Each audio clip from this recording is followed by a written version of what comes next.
어찌 보면 제 얼굴에 침 뱉는 꼴 같아 보여 사연을 어찌 적을까 생각하다가 저승길 가는 길 머지 않았으니 자식 농사 잘못해서 이 못난 늙은이 이 세상 떠나기 전에 다른 분들은 저처럼 자식들을 위해 살지 않기를 바라는 뜻으로 제발 저같이 자식들 키우지 말라고 사연을 보내봅니다. 못 먹고 못 살던 시절에 저는 어느 시골의 가난한 집 외동딸로 태어났어요. 제가 태어나고 얼마 안 돼서 아버지가 돌아가셨다고 합니다. 홀로 되신 어머니는 잘 먹고 잘 살기 위해 저를 인근 부잣집 넷째 아들에게 시집을 보냈습니다. 남편은 만석군의 아들이었는데 저를 평소에 마음에 들어 했는지 저희 어머니는 저를 얼굴도 못 본 그 만석군 아들에게 시집을 보냈습니다. 요즘 사람들은 꿈도 못 꿀 시부모님과 같이 살면서 고된 시집살이도 있었지만 그 당시 남자들과는 달리 자상하고 아이들에게 좋은 아빠였던 제 남편을 보며 버틸 수 있었습니다. 하지만 그 사람은 저에게 아들 3명만 남겨둔 채 세상과 이별하고 말았어요. 누구 땜빵하러 일을 하러 나갔다가 변을 당하고 말았더랬죠. 그날따라 이상스레 꿈자리가 뒤숭숭했던지라 저는 남편한테 가지 말라고 느낌이 이상하다고 붙잡았건만 유난히 부지런을 떨던 새벽날에 남편은 제 고생한 거칠은 손을 따뜻하게 잡아주며 녹초가 되어 지친 제 눈을 보고는 마지막으로 안아주고 어루만져 주었습니다. 내가 얼른 돈 많이 벌어서 당신 호강시켜 줄게. 우리 새끼들이랑 오순도순 행복하게 살려면 돈이 필요한데 한 푼이라도 더 벌어서 나가야지. 그리고 조금 있으면 우리 마누라 생일인데 말만 해봐. 내가 이쁜 걸로 가고 싶은 거 하나 사줄게. 좋은 생각만 하고 기다리고 있어. 오늘 고기 사가지고 일찍 올 테니까. 라고 남편은 자신의 운명도 예감하지 못한 채 못난 마누라 말을 귓등으로 듣다가 우리는 영영 이별을 하게 되었습니다. 남편의 장례식장에 저는 남편을 그리며 눈물을 계속 쏟아내었지만 시댁의 가혹한 비난의 화살은 저를 향해 있었습니다. 젊은 나이에 과부된 것도 서러울 판국에 시댁에서는 저를 아들 잡아먹는 년이라며 돈 한 푼 안 내주고 내쫓아버렸고 제 재수없는 피가 섞인 손주 새끼들도 다 필요 없다며 저는 그렇게 제대로 저항 한번 못한 채 아들 3명과 집을 나왔습니다. 제 남편 위에 그 잘난 큰 손자들이 있어서 그런지 제 아들 3명에 대해선 시부모님들은 미련도 없으셨나 봐요. 그때 제 큰아들이 10살이었는데 저에게 엄마 너무 걱정하지 말라며 어떻게든 동생들 제가 잘 돌볼 테니 우리 생각하고 돌아가신 아버지 생각해서 열심히 살아보자며 그렇게 의젓하게 저를 위로하더군요. 그런 자식이 제게 얼마나 큰 위로가 되고 힘이 되었는지 모릅니다. 그때 저는 결심했어요. 자식들을 위해 모든 걸 바치는 엄마가 되겠다고요.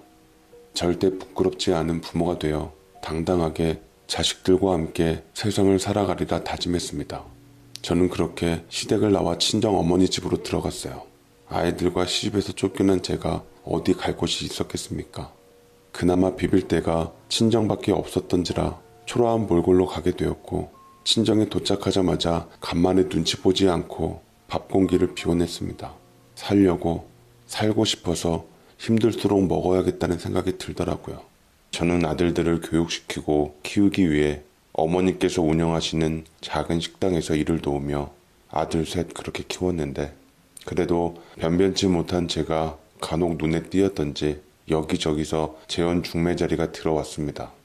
어머니의 등 떠밀림에 몇 번 보기는 했지만 하나같이 자식들을 원하지 않았기 때문에 남자들의 이기적임에 진저리만 치고 중매를 물리기 시작했습니다. 하지만 후회해요. 어쩌면 그때 차라리 제가 자식이고 뭐고 제 인생만 찾자고 들었다면 이렇게 안타깝진 않았을 텐데 싶기도 합니다. 당시 어린 아들 녀석들은 엄마 혼자 남편 없이 힘들게 돈 버는 거 알고 있어서 그런 건지 자라면서 크게 사고 한 번 안 치고 반듯하게 잘 자라주었습니다. 다행히 큰아들이 대학을 안 가고 고등학교만 졸업한 후 바로 직장을 다니다가 어느 여자와 빨리 결혼하는 바람에 저희 친정엄마는 큰아들 결혼하는 것까지 보시곤 세상을 떠나실 수 있게 되었어요. 특히나 큰아들 녀석은 어렸을 적부터 저를 정말 위해주고 끔찍이 생각했었는데 며느리도 아주 착하고 싹싹한 여자를 데려왔더라고요. 허나 큰아들이 뭐가 안 맞았는지 며느리와 2년 정도 살다가 이혼하고 곧바로 다른 여자와 재혼하기는 했지만요. 전 며느리는 심성이 참 고와서 제가 딸처럼 예뻐했는데 큰아들이 딴 여자랑 바람을 폈던지 눈물바람으로 집을 나가버렸습니다.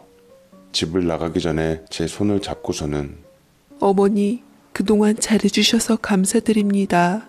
제가 부모 없이 자랐는데 어머니께서 여태 친정어머니 이상으로 잘해주셔서 정말 감사했어요. 비록 남편과의 인연은 여기서 끝이 났지만 어머니는 제가 상처가 좀 아문 후 언제고 꼭 한번 다시 뵙고 싶습니다. 라며 붙잡는 제 손을 거두고는 조용히 나가 이혼했답니다. 그리고 이혼한 지 얼마 되지 않아 아들은 다른 여자를 데리고 왔고 그 아이가 지금껏 저를 모시게 되었던 며느리가 되었습니다. 새 며느리는 전 며느리 못지않게 제게 잘했지만 구관이 명관이라고 저는 자꾸만 애달픈 전 며느리가 머릿속에서 떠나질 않더라고요. 찾을 엄두가 나지 않아서 또 아들과 연이 끝난 아이를 찾아서 뭐 어쩌나 싶어 현재 며느리한테 미안해할 짓 하지 말자 싶어 그냥 전 며느리는 덮어버렸습니다. 둘째, 셋째 줄을 지어 짝을 찾아서 살게 됐고 우리 아들들은 그렇게 장성해서 다들 결혼을 했고 저에게 손주들도 안겨주었죠. 저는 여태 저를 생각해주는 큰 아들 내외와 같이 살았는데 강산도 변한다는 10년 정도가 흐르면서 손주 녀석들도 훌쩍 자라게 되었습니다. 큰 며느리는 겉으로는 저에게 참 잘했어요. 손주들도 저를 많이 따랐고 저는 이 와중에도 스스로 눈치도 보이고 염치 챙기느라 적어도 자식들에게 손 안 벌리고 제가 벌어서 제가 쓰고 싶었습니다. 큰아들과 살면서도 아침 일찍 일어나 김밥을 말아서 출근길 앞에서 김밥을 팔아 손주들 용돈도 주고 그렇게 제 위치에서 아들들에게 부담 안 주고 살고 있다고 생각했는데 그것은 오롯이 저만의 생각이었나 봅니다. 노인정 갔다가 늘 그렇듯 큰아들 집으로 발길이 향했는데 그날따라 제가 볼 일이 좀 일찍 끝나서 평소보다 이른 시각에 집으로 들어가게 되었어요. 나이가 먹었는지 온몸에 안 아픈 구석이 없었고 식은땀도 줄줄 났습니다. 고관절 수술을 받은 지 얼마 안 돼서 병원을 제 집처럼 드나드는 게 참 아들에게 미안했습니다. 아들 내외가 절 걱정해서 큰 병원에 가보라는 거 됐다고 괜찮다고 허튼데 돈 쓰지 말라고 했건만 그날 집으로 발길을 향한 것은 제게 영원히 눈을 감고 싶은 마음이 들게 했습니다. 도어락을 여니 어쩐 일인지 새 아들 내외들이 모여 일찍부터 술을 먹으며 얘기를 하고 있었는데 큰아들이 단호하게 결심을 한 듯 밑에 동생들에게 선전포고를 하는 말을 듣고 제 발걸음도 덩달아 멈칫거렸습니다. 내가 어머니 10년 동안 모셨으니까 이제 너희 둘 중 한 명이 어머니 모셔라. 너희들도 솔직히 좀 양심이 있으면 어머니 모시는 신용이라도 해야 하는 거 아니냐? 네 형수가 여태 얼마나 고생을 했는데 그렇다고 니들이 생활비 한 푼 보탠 것도 아니고 순수하게 효도할 마음으로 한 건데 어머니 날이 갈수록 몸도 안 좋아지시고 끙끙 앓는 모습 보는 것도 마음도 아프고 네 형수랑은 점점 사이도 나빠지고 나도 더 이상은 못하겠다 라고 하더라고요. 아들이 제가 아픈 것을 안 것은 그렇다 치더라도 며느리와 사이가 안 좋아지고 있다는 것은 전혀 몰랐습니다. 제 앞에서 한 번도 내색하지 않던 며느리였기 때문에 늘 잘하고 제 기분을 맞춰준 아이였기에 저 때문에 부담이 되고 힘들 거라고 생각한 적은 단 한 번도 하지 못했어요. 나 때문에 많이 힘들었구나. 내가 큰아들한테 많이 짐이 됐구나 라는 생각을 했습니다. 그냥 나 혼자 방 얻어서 살아도 되는데 큰아들은 제가 걱정스러웠던지 지 동생들에게 맡길 생각을 하더라고요. 무슨 소리야. 형이 장남인데 형이 모셔야지. 너희네 앞으로 살면 몇 년이나 더 산다고. 그리고 엄마는 형을 제일 좋아하잖아. 그러자 며느리가 앙칼진 목소리로 대꾸하더라고요. 됐어요. 저희는 할 만큼 했어요. 아무튼 형제가 2명이나 더 있는데 저희가 장남이라는 이유로 모시는 건 아니라고 생각해요. 솔직히 어머니를 모시면 재산이 떨어지는 것도 아니고요. 어머님 유일하게 갖고 있는 쓸모없는 맹지 팔아서 누구 코에 붙여요? 처음엔 저도 혼자 된 어머니 안쓰러운 마음에 모셨는데 저희만 희생하는 건 아니라고 생각해요. 이번엔 둘째 동서네가 모시면 되겠네요. 어머니 보낼 테니까 그런 줄 아세요? 둘째 며느리는 그 소리를 듣자마자 반색을 하며 위아래고 뭐고 소리를 꽥 지르기 시작했습니다. 형님, 말 같지 않은 소리 하지도 마세요. 우리가 왜요? 요즘 세상에 누가 어른들을 모셔요? 그러지 말고 어머님, 요양원에 보내시면 어때요? 왜 굳이 자식들이 모셔야 하냐고요? 그럼 동서애가 좀 맞다가 요양원에 보내던지. 우리 동네에서 효자라고 소문나 표창장까지 받았는데 멀쩡한 양반을 요양원에다 모셔놨다고 하면 우리 이미지가 어떻게 되겠어? 사정상 둘째 아들 내서 모시기로 해야지 그림이 좋지. 우리 생각은 안 해? 형님, 효도 표창장을 받았음 계속 책임을 져야지. 어이가 없네요. 이미지 관리는 하고 싶고 어머님 모시기는 싫고 너무 속 보이는 거 아니에요? 그래요 형님. 그냥 요양원에 보내시라고요. 누군들 멀쩡한 시어머니 요양원에 보냈단 말 듣고 싶겠어요? 처음부터 형님이 모셨으니까 마무리도 형님이 알아서 하세요. 저는 현관문 밖에 서서 안에서 들려오는 너무나도 잔인한 소리에 어안이 벙벙해졌습니다. 저를 물건 취급하며 이리저리 떠넘기려는 게 정말 가슴이 미어지더군요. 그러자 제가 그토록 곱게만 길렀던 막내 아들이 좀 취기가 올라왔던지 꼬인 새치열을 움직였습니다. 그럼 형님들 다들 어머니 모시기 싫다는 말이네. 그럼 엄마 어디다 확 갖다 버려버릴까? 심장이 덜컹하더라고요. 갖다 버린다니. 저를 갖다 버린다니. 아무리 술에 취했기로써니 부모를 어찌 감히 그런 식으로 말을 한답니까? 손발이 부들부들 떨리더라고요. 뭐? 이놈의 자식이.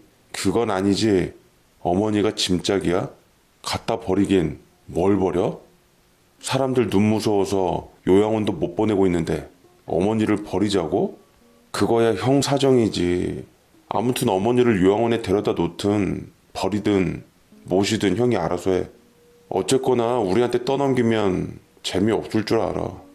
효도 표창장 받은 사람이 부모 모시기 싫어서 형제한테 떠넘겼다고 언론에 제보해서 신문에 대문짝만하게 나게 해줄 테니까. 아휴, 솔직히 다들 어머님 자식들인 이상 그런 기사를 내는 건 자폭하는 거나 마찬가지라고요. 그만들 좀 싸우고 우리 한번 어머니를 어떻게 잘 처리할 것인지 곰곰이 생각해 보자고요. 라며 얘기를 하는데 아들 3명과 며느리들은 저를 그렇게 버리려고 합의를 하고 있었어요. 한마디 한마디가 비수처럼 가슴에 파고들더군요. 글을 쓰고 있는 지금도 너무 눈물이 나서 너무 마음이 아파서 힘이 듭니다. 저는 혹여나 제 울음소리를 들킬까봐 뒤돌아서서 골목길로 가서 하염없이 울었어요. 제 전부였던 새 아들들이 저를 버리겠다고 하는 순간 그때의 제 마음을 표현할 수 있는 단어들이 있을까요? 겨우 마음을 진정시킨 후 전 마음을 가다듬고 아무 일도 없던 것처럼 집안에 들어섰습니다. 아들들과 며느리들은 저를 반기며 어디 다녀오셨냐며 웃으며 제 비위를 맞추더군요. 폭풍 전야 같았습니다. 모른 척하는 수밖에 없었고 피곤하다며 방으로 들어가 이불을 부여잡고 끄끄거리며 울었어요. 그리고 며칠 뒤 자식들이 생전 가지도 않던 가족여행을 가자고 하더군요. 슬펐습니다. 여행을 가는 이유를 저는 알고 있었습니다. 차로 4시간을 달려 도착한 어느 계곡에서 텐트를 치고 고기도 구워 먹고 그렇게 화기애애하지만 자식들 속마음에는 무슨 생각을 품고 있는지 모를 그런 불편한 즐거움 속에서 전 자식들이 주는 밥을 먹고 고기를 먹으며 그렇게 기다렸습니다. 그러다가 둘째 아들이 말하더군요. 엄마, 여기 경치 너무 좋은데 저와 저쪽에 산책이라도 한번 가보실래요? 전 아들의 의도를 다 알고 있었지만 그냥 모른 척 함께 마지막 아들의 손을 잡고 일어섰습니다. 둘째 아들은 저를 데리고 아마도 제가 다시 자기들을 찾지 못하게 깊은 산속으로 들어가는 것 같더라고요. 평소에는 공기 좋고 시원하다 생각했는데 제 운명을 알았던지 우거진 나무숲이 음침하고 무서울 정도였습니다. 엄마, 제가 깜빡 잊고 핸드폰을 안 가져왔네요. 여기 잠깐만 앉아 계세요. 금방 돌아올게요. 아셨죠? 어디 가시면 안 돼요, 엄마. 그래, 얼른 다녀와라. 기다리고 있을게. 정말 기다리고 있으마. 라며 아들을 붙잡았는데 아들은 저를 무심코 보다가 잠시 생각했던 듯 허나 금세 결정이 지어졌는지 희죽 웃으며 금방 오겠노라고 절 떨치고 혼자 멀리 가버렸습니다. 그렇게 저를 버려두고 아들은 떠났어요. 저를 두고 가는 아들의 마지막 뒷모습을 보니 오만 감정에 휩싸여 계속 그렇게 눈물이 나더라고요. 그렇게 그 자리에 앉아 6시간 정도 있었습니다. 네, 전 다 알고 있었습니다. 아들이 돌아오지 않을 거란 걸요. 자식들이 제 곁을 떠난 것을 알고 있었습니다. 허나 저는 새 아들을 원망하지 않았어요. 저는 끝까지 아들들에게 짐이 되기 싫었습니다. 참 미련하죠, 저란 사람. 혹여나 자식들과 마주칠까 왔던 길로 가지 않고 전 더 깊숙하고 외진 산속으로 들어갔습니다. 차라리 이렇게 우리 남편이 있는 저 세상으로 갔으면 좋았을걸 하는 바람으로 무작정 걸었던 것 같아요. 배도 고프고 목도 마르고 온몸이 다 쑤시고 아팠지만 그냥 이 세상에서 사라질 기세로 무턱대고 갔다가 발을 헛디뎌 그만 저는 구르고 말았고 그렇게 정신을 잃었나 봅니다. 그리고 눈을 다시 떴을 때는 어느 집 방이었어요. 눈을 다시 뜨자마자 직전의 기억을 깨닫고 여기가 천국인지 지옥인지 되새기게 되더라고요. 그런데 제가 있던 곳은 2층이었습니다. 창문에 커튼을 뚫고 나오는 강렬한 오후 햇살이 시간을 어느 정도 알려주었고 내가 왜 이런 낯선 곳에 있나 싶었어요. 제가 깨어난 기척을 느꼈던지 어느 여자가 방문을 열고 간단한 식사를 가져오더라고요. 그리고 그 여자를 보고 저는 동공이 커지며 흔들릴 수밖에 없었는데 다름 아닌 그 여자는 큰 아들의 전 며느리였습니다. 어머니, 어쩌다가 그런 곳에 계시게 됐어요. 읍내에서 근무하시는 간호사 언니가 있어서 잠시 보고 갔는데 큰 탈은 없다고 하시더라고요. 라고 말을 하는데 저는 전 며느리를 보며 꿈인지 생시인지 싶었습니다. 어떻게 저를 구해준 사람이 전 며느리인지 무슨 이런 인연이 있나 싶더라고요. 며느리는 얼떨떨하게 보이는 저를 안심시킨 후 뜨겁게 쓴 죽을 제 입에 대주었고 저는 쓰디쓴 눈물을 흘리며 입을 벌리게 되었습니다. 제가 있던 산자락 끝에 내려오면 작은 마을이 있었는데 공교롭게도 전 며느리는 그곳에서 혼자 생활하고 있다고 하더라고요. 우리 아들과 이혼한 이유는 제가 짐작한 대로 현재 큰 며느리와 아들이 바람이 나서 끝나게 된 거였고 그 후 전 며느리는 새로운 남자를 만나 또 재혼했는데 두 번째도 남자가 바람이 나서 헤어졌다고 했습니다. 이쯤 되니 여자로서 자신의 자존감이 떨어질 대로 떨어지고 남자와는 인연이 없는 것 같아 크게 대인 후 혼자 살기로 마음먹었다고 하더라고요. 전 며느리에게는 아이가 한 명 있었는데 7살 정도 되어 보였습니다. 산나물을 캐러 지 엄마랑 같이 산에 올랐다가 쓰러진 저를 발견했다고 합니다. 며느리는 이렇게 다시 만난 게 운명 같다고 얘기를 하더라고요. 아이는 재혼한 남자의 아이라고 했는데 쬐끔한 남자아이였어요. 아이가 나이보다 작아 보이더라고요. 아이를 보니 우리 손주들이 많이 그리웠습니다. 할머니 하며 많이 따랐는데 마음이 참 쓰라리더라고요. 제가 가족들과의 좋은 기억에 복받쳐 눈물을 흘리자 그 7살 남자아이는 제 손주도 아닌 녀석이 다가와서 수건으로 제 눈물을 닦아주었습니다. 할머니 울지 마요. 울면 나랑 우리 엄마도 마음이 아파요.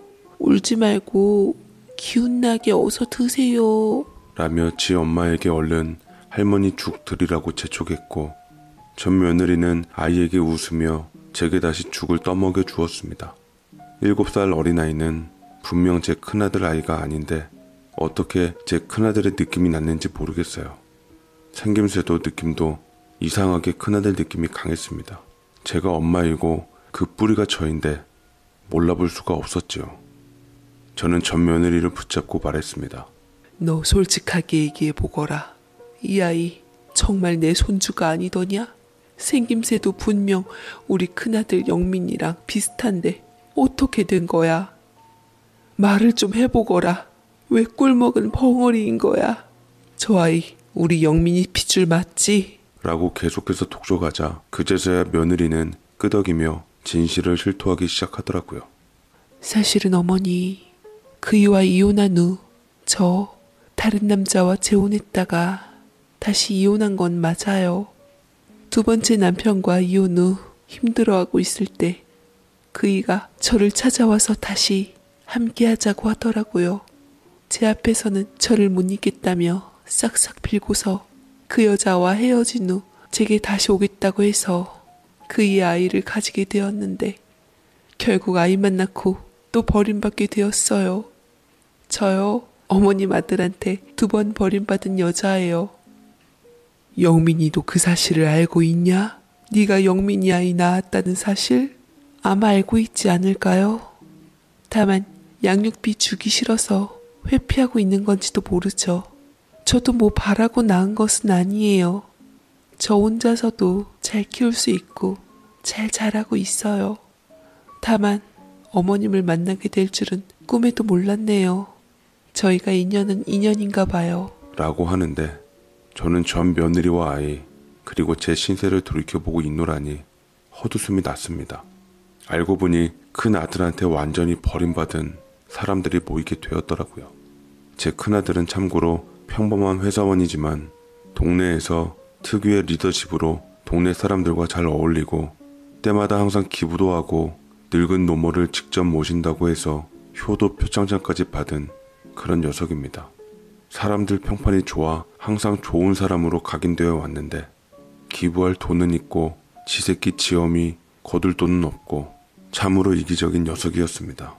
젖만 울어버리고 상간녀 부인 삼더니만 집어를 개 못 준다고 젖 마누라와 다시 바람펴서 애를 만들어버려 나몰라라 하고 노모마저 이젠 모시기 싫으니 산에다가 버리는 모양새는 참으로 가관이 아닐 수 없었습니다.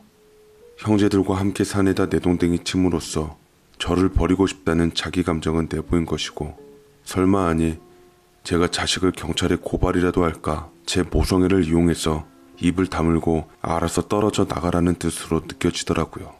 갑자기 자식에 대한 연민과 좋았던 따스한 기억들은 괘씸함으로 바뀌며 분노가 솟구쳐 오르기 시작했습니다. 이런 비도덕적이고 몰상식한 자식을 키운 것은 다 내 죄이고 잘못이라 생각이 들었어요. 제 속에서 낳은 자식이니만큼 끝까지 무조건적으로 감쌀 것이 아니라 어떻게 해서든 본보기를 보이고 싶었는데 이 늙은 몸뚱아리로는 어떻게 해볼 도리가 없겠더라고요.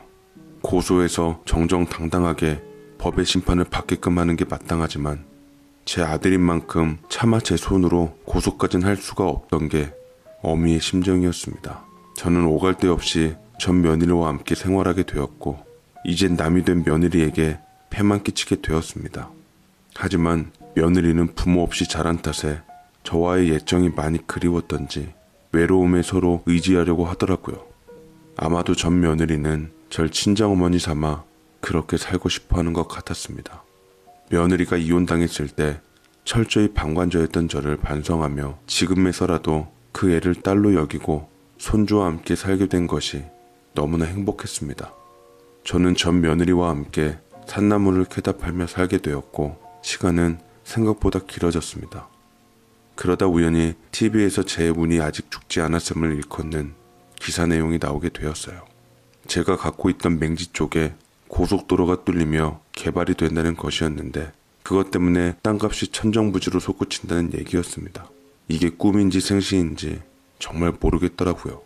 큰아들에게 아직 물려주지 않았던 터라 제 명의로 되어 있던 땅인데 이제 살았다 싶었고 쓸데없이 폐만 끼친 전 며느리와 손주를 위해서 그 돈을 쓰기로 다짐했습니다. 그러나 귀신보다 빠른 속도로 소식을 접한 큰아들이 움직이기 시작하더라고요. 어느 날 경찰들이 찾아왔는데 저를 확인하며 신상에 대해 물었습니다. 실종신고가 들어왔습니다. 김순애 씨 맞으시죠? 실종신고요? 절 찾을 사람이 누가 있다고? 이영미 씨가 어머님 잃어버려서 계속 찾고 있는 거 모르셨어요? 치매라고 하셔서 걱정했는데 생각보다 상태가 괜찮아 보여서 다행입니다. 얼른 아드님께 가보세요. 가족분들이 기다리고 있어요. 큰아들이 저를 찾고 있다고 해서 정신이 번뜩 들더라고요. 분명 저를 버린 게 확실한데 아무래도 재산 때문에 저를 다시 찾았나 싶었습니다. 기가 막히고 어이없는 상황에서 저는 뻔뻔스런 낯짝을 보며 얘기나 한번 들어보자 싶어 경찰을 따라 나섰고 전 며느리와 손주한테는 곧 돌아오겠노라고 얘기를 하게 되었네요. 그리고 경찰서에 도착하자 절 찾았다는 소식이 들어갔던지 기다렸다는 듯 저희 새 아들 내외가 불이 났게 달려와서 저를 진심으로 찾은 게 기쁜 듯 얼싸안고 눈물까지 흘렸습니다. 엄마 그동안 도대체 어디 계셨던 거예요? 그때 엄마 그렇게 잃어버리고 나서 제가 진짜 밥 한 술을 못 떴습니다. 이렇게 다시 건강하게 돌아와 주셔서 고마워요 엄마. 이제 정말로 제가 모실게요. 저희 집에 가서 같이 살아요. 무슨 소리야 형. 당연히 우리가 모셔야지. 엄마 형네 집에서 오래 있었으니까 이제는 저희 집에서 저희가 모시고 싶어요. 엄마 얼른 가자. 아유, 무슨 소리예요. 저희가 모신다니깐요. 요양원에 보내라 그럴 땐 언제고. 이제 와서 난리들이야 난리들은.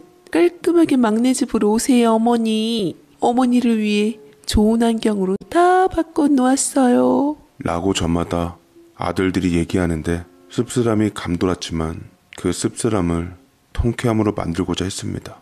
저는 큰아들을 선택하며 뜻모를 미소와 함께 입을 열었어요. 그래, 나는 원래 살던 데가 좋다. 큰아들네로 가마. 대신 조건이 있다. 내가 산에서 여태 산나무를 캐며 힘들게 살았는데 생명의 은인이나 다름없는 사람들이 있어. 그 사람들 아니었음 난 이미 산 사람이 아닐 것이다. 그 사람들과 가족처럼 살았으니 내가 평생 책임을 지고 싶구나. 사람된 도리로서 말이다. 어머님, 저희 집에 낯선 사람을 들이겠다고요? 아무리 어머니 생명의 은인이라지만 그래도 남을 어떻게 식구로 들여요? 라고 큰며느리가 한마디 하자 아들은 집 마누라 옆구리를 찔렀고 큰아들은 제가 편한 대로 뜻대로 하라며 말했더랬죠. 저는 제가 갖고 있는 땅을 무기 삼아 제 뜻대로 용도에 맞게 휘두르기로 다짐했습니다. 이튿날 저는 전 며느리와 손주를 큰 아들네 집으로 들어오게끔 했는데 큰아들은 전 며느리와 손주를 보자마자 새하얗게 질린 상태였고 큰 며느리 역시 마찬가지였습니다. 마냥 남은 아닐 것이다. 다들 안면이 있잖니? 알다시피 여기는 네 전한 사람이자 내 전 며느리이고 곁에는 우리 영민이 아들 시완이다. 경욱이 민욱이하고는 이복 형제가 되겠구나. 나이는 얼추 비슷할 테니 잘 지낼 수 있겠다. 네가 낳기만 하고 나몰라라 했던 내 손주 앞으로 잘 챙겼으면 좋겠구나. 라고 말했는데 큰 며느리는 분노하며 말도 안 된다고 당장 저 여자 내쫓으라며 아이는 또 무슨 얘기냐며 큰 아들에게 퍼부었고 큰아들은 잔뜩 굳어져서 큰 며느리를 데리고 일단 자리를 피했습니다. 얘기가 잘 안 통했던지 큰 며느리는 그날 밤 집을 나갔고 손주들도 모든 사정을 깨닫고 이해하며 지 엄마의 뒤를 따르더라고요. 예정된 수순이었습니다. 아들은 굳은 얼굴로 심경이 복잡해 보였는데 이 틈을 잘 치고 들어간 똘똘한 전 며느리였습니다. 오랜만이에요. 당신이 이혼은 안 했지만 부부의 인연이 아직 끝나질 않은 건지 어머님을 통해서 다시 만나게 되었네요. 낳기만 하고 당신이 찾지 않은 우리 아들은 벌써 이만큼이나 컸어요. 못 챙겨준 시간만큼 많이 예뻐해줬으면 좋겠네요. 아빠로서. 라고 말을 했고 뭐라 얘기를 하려치다가 제가 있으니 눈치를 보고 입을 다물어버리고는 자기가 버렸던 자식을 감정 없는 눈으로 보았습니다. 하지만 우리 손주는 사랑스러운 애교를 발산하며 지 아빠의 머리에 기대며 자식으로서 핏줄의 존재감을 드러냈어요. 아빠, 정말 아빠가 내 친아빠예요? 생각보다 더 멋있고 좋은 분 같아서 자랑스러워요. 나도 크면 아빠처럼 남을 돕는 사람이 되고 싶어요. 라고 말을 하며 지 아빠 품을 파고드는데 아무리 냉혈한이라도 자기 새끼 내치긴 어려웠나 봅니다. 점차 우리 손주한테 서서히 마음을 열기 시작하더라고요. 하나부터 열까지 어찌나 이쁜 짓을 해대는지 큰아들은 아버지로서 아들이 사랑스럽지 않을 수가 없었습니다. 고맙게도 큰 며느리와 손주들이 제 발로 나가준 덕분에 저희 가족은 빠르게 큰아들과 가족의 화합을 이루게 되었고 전 며느리는 최선을 다해서 큰아들에게 잘했고 엄마로서 여자로서 아내로서 다시 한번 큰아들의 마음을 흔들었습니다. 뒤늦게 아차 싶었던 큰 며느리는 자기 아들들을 데리고 돌아왔는데 그때는 이미 큰 아들의 마음은 돌아선 후였죠. 어떻게 당신이 나한테 그럴 수가 있어? 나를 평생 사랑한다고 할 땐 언제고 그 여자와 다시 합칠 생각을 하냐고. 우리 사이엔 아들도 2명이나 있는데 당신 유책 배우자로서 이혼 못해. 절대로. 라고 말을 했지만 제가 나중에 땅을 팔아서 위저를 두둑히 물어준다고 원하는 대로 위저를 주고 큰 며느리랑 이혼하라고 부추기니 큰아들은 이미 마음이 돌아선 탓에 이혼을 결정짓고 전 며느리와 먼저 동거를 하게 되었습니다. 큰 며느리는 그렇게 낙동강 오리알 신세가 되어버렸고 끝내 위저를 받고 이혼을 하게 되었네요. 결국 상간녀가 내쫓기고 조강지처가 제 자리를 찾게 되었던 거죠. 인과응보라는 생각이 들었습니다. 저는 저를 구해준 대가로 전 며느리와 손주에게 큰아들의 아내와 아들 자리를 다시 되찾게 만들어 주었습니다. 그것이 제 보답이었지만 아무리 전 며느리와 손주가 큰아들 곁에 있다 한들 절 버린 큰아들에게 제 재산을 줄 수는 없겠더라고요. 효도 계약서고 뭐고 다 필요 없고 제가 죽기 전까지 직접 돈을 관리하기로 했습니다.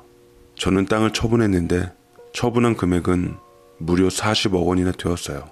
그래서 그 돈으로 저는 큰 아들네랑 멀지 않는 곳에 제가 독립적으로 머물 작은 아파트 한 채를 사고 나머지 돈은 통장에 넣어놓고 나중에 제게 제일 잘하는 놈에게 물려주겠다고 했습니다. 그러자 저를 산속에 버렸던 아들놈들은 제게 더할 나위 없는 효자가 되었고 저는 효도받고 살아가고 있습니다. 이제 살 날이 얼마 남지 않았지만 제가 살면서 느꼈던 것은 자식이고 뭐고 다 필요 없고 무조건 돈이 최고다라는 진리입니다. 씁쓸하지만 그것이 제가 평생을 살면서 느꼈던 것이네요. 제가 힘들 때 절 지켰던 전 며느리나 손주한테는 진심으로 고맙긴 하지만 절대로 완벽하게 믿지는 않을 겁니다. 절 스스로 지키기 위해 돈이 필요하고 야속한 진실이지만 세상에 제가 버림받지 않고 살아갈 수 있는 길은 저 스스로와 돈이 전부란 걸 깨닫게 되었네요. 여러분들도 자식에게 너무 기대지 마세요. 남편이고 자식이고 뭐고 손주고 다 믿지 마세요. 세상에 오직 믿을 거라곤 자신과 돈밖에 없다는 진리를 아시고 재산 절대로 자식 주지 말고 꽁꽁 챙겨 놓으시고 자식들에게 효도받다가 편안하게 가십시오. 그게 우리 세대의 사람들이 살아가는 방법이라 생각이 듭니다.